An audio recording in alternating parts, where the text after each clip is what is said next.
Las Vegas was this close to becoming Hollywood 2.0, with a $95 million movie studio backed by Sony, Warner Bros, and even Mark Wahlberg set to rise right here in Summerlin. But just days ago, the deal died in Nevada Senate. So what happened? What does it mean for the future of Summerlin? Most importantly, what does it mean for you if you live here or you're thinking of buying here? I'm Sierra Fassa with Willow Manor, and if you're new here, we cover everything about Las Vegas real estate, lifestyle, and market trends with a local's insight and a luxury edge. Hit that subscribe button and let's dive in. This wasn't just some random pitch. The Summerlin Studios project was a highly coordinated effort involving some of the biggest names in the industry. Sony Pictures, Warner Bros, Howard Hughes Holdings, the masterminds behind much of Summerlin's development. The idea?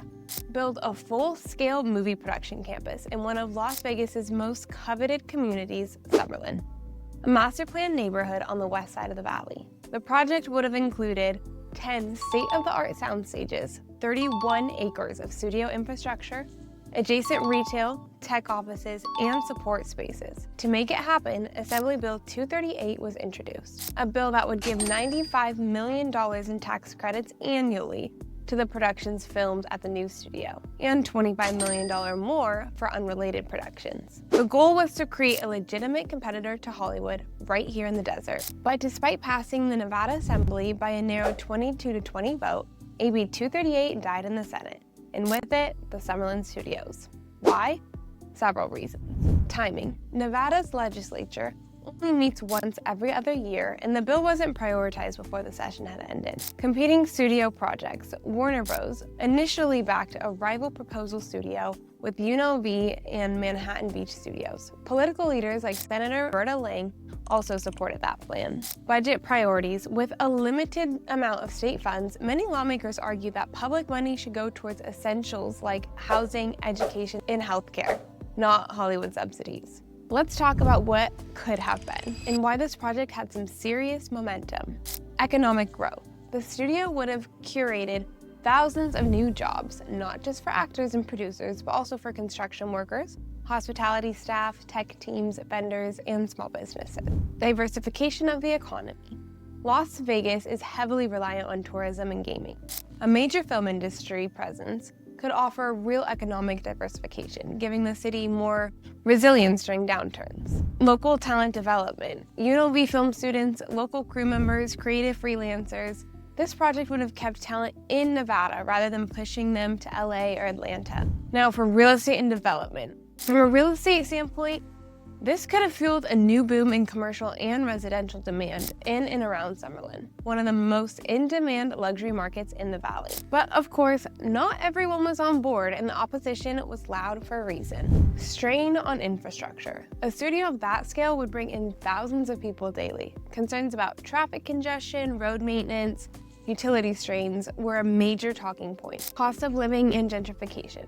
As we've seen in cities like Austin and Atlanta, rapid creative industry growth can spike home prices and displace long-term residents. There's concern that the same could happen here. Water supply.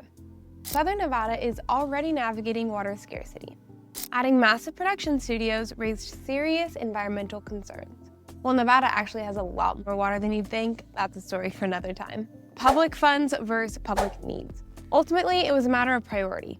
Critics argue that the state couldn't justify a $95 million a year subsidy for filming when affordable housing and education are still a struggle. So, if you live in Summerlin or you're thinking of buying there, how does it affect you? Well, first, the good news. Interest from major players like Sony, Warner Bros, and Mark Wahlberg shows that Summerlin has clout. The fact that these corporations even considered planning routes here says something about the long-term investment potential. Howard Hughes Corp is still actively developing Summerlin. Even without a movie studio, we're seeing luxury homes, retail developments, golf courses, and walkable neighborhoods rise all across the area. And here's the truth. Whether or not Hollywood moves in, people are still moving to Summerlin, and they're bringing their businesses, families, and dreams with them. The studio may be on pause, but Summerlin's growth is very much alive. So what's next? The Nevada legislature won't reconvene until 2027, meaning no film tax credit changes until then, unless something extraordinary happens. But don't count this idea out. Mark Wahlberg still wants a studio here. Warner Bros. And Sony already tried once. Howard Hughes Holdings has the land ready. So while the proposal is dead for now, the conversation is far from over. In the meantime, Vegas continues to grow.